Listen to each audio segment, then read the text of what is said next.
A handful of hyper-competitive men who are obsessed with hitting the pinnacle of the given dominance hierarchy they're in will happily work 80 hours a week, and they'll forego everything else. Relationships, family, children, way in the second category. And so those men are often very difficult to live with too, because they're so obsessed with their career. It's hard to have a relationship with them. And maybe they don't have much of a relationship with their kids, but they're damn good at what they do. And part of that is they're smart and disciplined, and they'll work non-stop all the time. It's like an obsession, and that's the sort of people who run things. Those are the people who run things.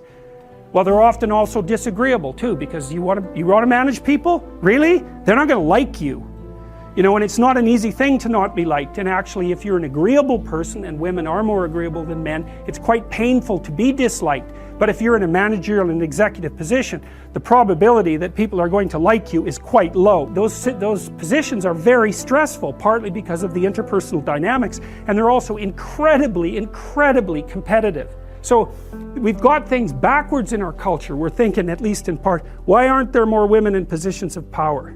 Wrong question.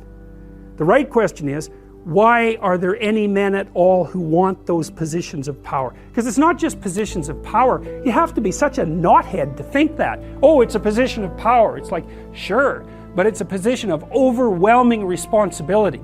And if you make mistakes, you're done. Right? It's not like you occupy that position of power and everyone does what they're told all the time and your life is easy. It's like, forget about that. People are on your case to do exactly the right thing all the time, 100% of the time. And maybe you want that, and maybe you don't. So I don't know what people think is these people are all sitting in their offices with their feet up on the desk, smoking cigars and oppressing the world. It's like, that isn't how it works. Those people, they work flat out all the time. So, and it's fine if that's what you want, and some people are like that. They're hyper-industrious people, right? From a trait perspective, no matter where you put them. If you put them in a forest with an axe, they just wander around chopping down trees non-stop, right? Because it's built into them.